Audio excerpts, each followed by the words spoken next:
Hi, my name is Ethan Foster, and I'm an instructor at Bentley's Drum Shop. Thanks for tuning in again with one of our lessons for this stay-at-home practice series.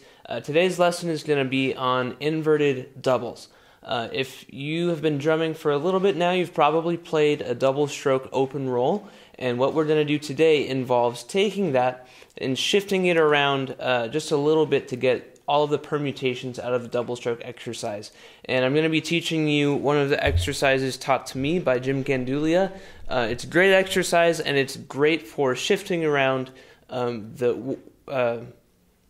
it's great for shifting around where the doubles are, and you'll see what I mean by that in just a second here. So first thing we're going to do is define what I mean by inverted doubles, an inverted double stroke roll. So usually with a double stroke open roll, it's right, right, left, left, right, right, left, left for as long as you need, and there's a bunch of other rudiments called like a 5-stroke roll or a 9-stroke roll that are just different lengths of that type of idea. Where we're taking 2 notes, it's an open roll, meaning that we're not buzzing or crushing any of those notes, but it's 2 notes per hand, and we're going to count to how many times we play that. So here's an example of that. Real simple. Here's a 5-stroke roll. Here's a 9-stroke roll. 7-stroke roll, it's actually going to flip over to the left side, has the release. There is a 6-stroke roll, which is a little bit different, but you get the idea there that all of these doubles are starting, and all of these doubles are very square. Like we're starting with one hand, we're playing 2, starting with the other hand and playing 2 as well. And for a lot of drummers, this is not a new thing at all. The cool thing about inverting these, I think they're a little bit more hip. They don't sound as square as regular doubles do. And an inverted double would be right, left, left, right. So we're actually taking the first 2 and we're shifting it over one so that the first right hand is actually at the very end now. So that would be, for example, 1, 2, 3, 4.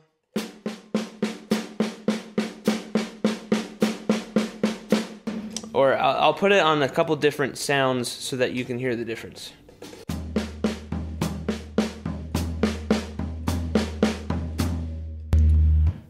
That's an inverted series of doubles instead of this.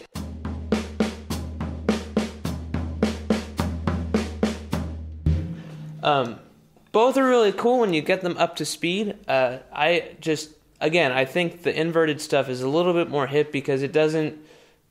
Let me give you an example. That's cool. Sounds great. It's a lot of notes, right? But if I do that, this is essentially the way that the voices shift.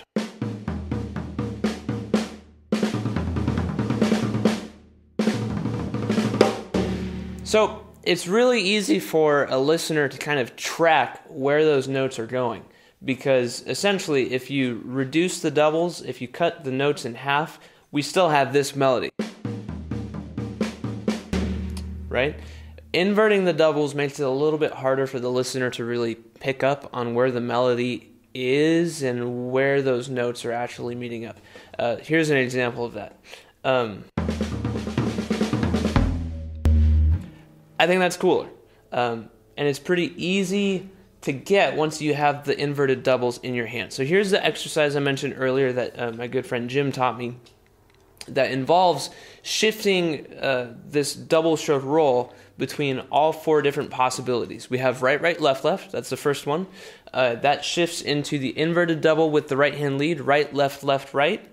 That goes into the left hand lead, left, left, right, right, and then the left hand inversion, left, right, right, left. I'll do it real slow here for us as a first time. Here we go.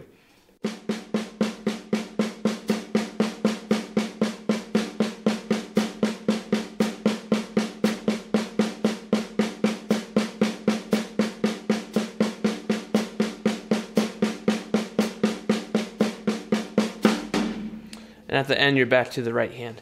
This is kind of tricky to get. The thing that you're probably going to need to understand is when you're shifting from the doubles to the inverted doubles, that's pretty easy because right, right, left, left, shifts into right, left, left. Pretty easy. The one thing that you want to catch is the single note on the right hand.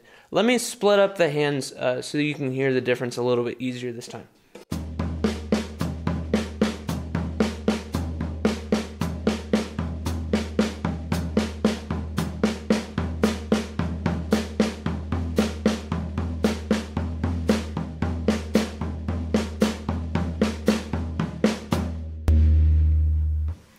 Hopefully that made a little bit more sense and was easier to track relative to the pulse here that I have marked out by the hi-hat.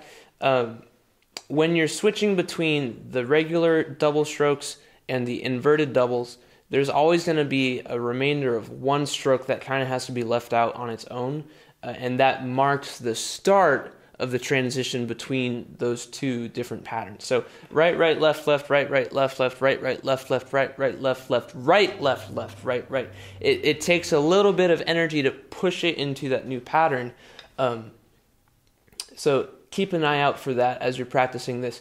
And by all means, start, before you even attempt this exercise, just start trying to understand where the one is in the group of four with the doubles. With the right, left, left, right, try and keep either a hi-hat pulse or a bass drum pulse with that first right hand so you know where that quarter note is. I'm playing these as 16th notes right now, but you can play them at any note value. Again, they're just doubles, but they're doubles in a new order. It's a new permutation of these double strokes. So where can we apply this? Like I said earlier, I think regular double strokes around the kit are cool, but they can be a little bit square, they can be a little bit boxy, and for that reason, they're a little bit easier than the inverted doubles for a listener to pick out, okay, I see what he's doing, he's just doubling the notes around the kit there. Again, that's cool and that's totally fine. But, again, it is pretty easy to understand what's going on there. If I do an inverted double stroke lick,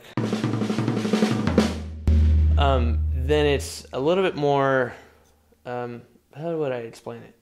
It just feels choppier even though the notes aren't, right? Those are still even notes. I'll play them back to back so you have an example.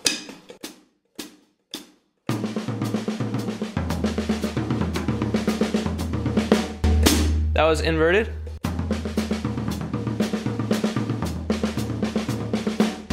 And that was regular. So you can already see, hey, okay, you know what I mean here. Inverted doubles, they're pretty darn hip. Now, so we have right, right, left, left, and then the inversion right, left, left, right, and both of those would repeat for as long as you need. And we have the left-handed variants of both, left, left, right, right, and then left, right, right, left. But we can also use the bass drum in a lot of these too. So if you've been practicing doubles on the bass drum, for one, let's talk about that for just a second here. You've probably done hand, hand, foot, foot. You've probably done foot, foot, hand, hand. And then the inverted double would be putting the bass drum either at the first and the last or on the inside two between those. Or that version as well. And I'm using both hands just because I like to practice being even between the left and the right foot, but you can use one hand for all of these as well.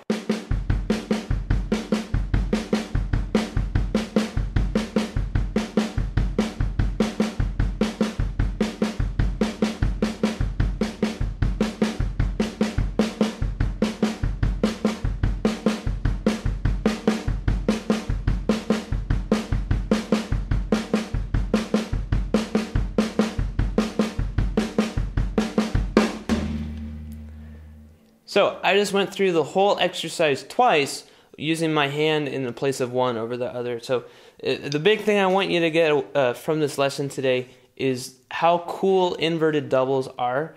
And I just showed a couple brief examples using them around the kit, how they kind of trick the listener a little bit more than the regular doubles might. But use this, practice this, get them as fast as your regular doubles, because we all know that practicing doubles will only open up more vocabulary, and it'll let you get around the drum set a lot easier than if you hadn't practiced it that way.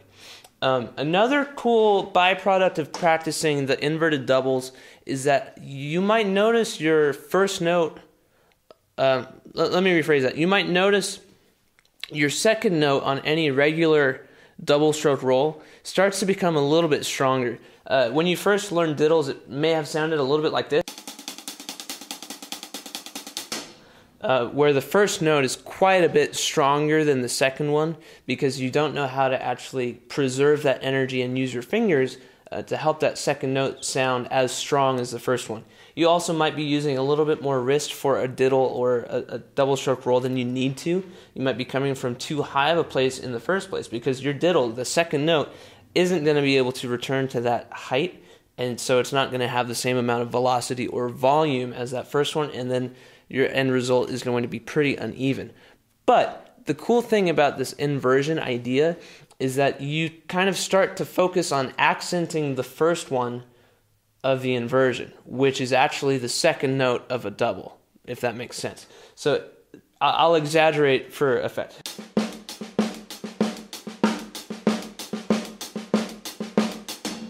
Because we like to think in strong and weak beats with where they're positioned in a group of 4, 1 and 3 usually being the strongest ones, there's usually a little bit of a natural byproduct of those being louder, which as a technique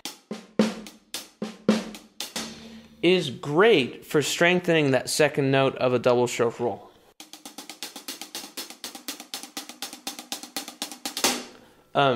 Even if you want to accent those second notes on the right, right, left, left variant, the regular double stroke open roll,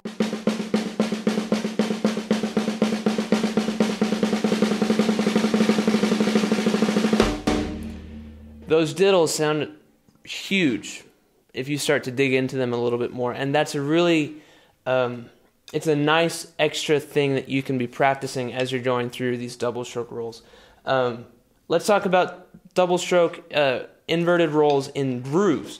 I love it between the hi-hat and the snare, especially as maybe if I'm in a halftime groove or I'm using 30-second notes between the hi-hat and the snare. I think this sounds awesome.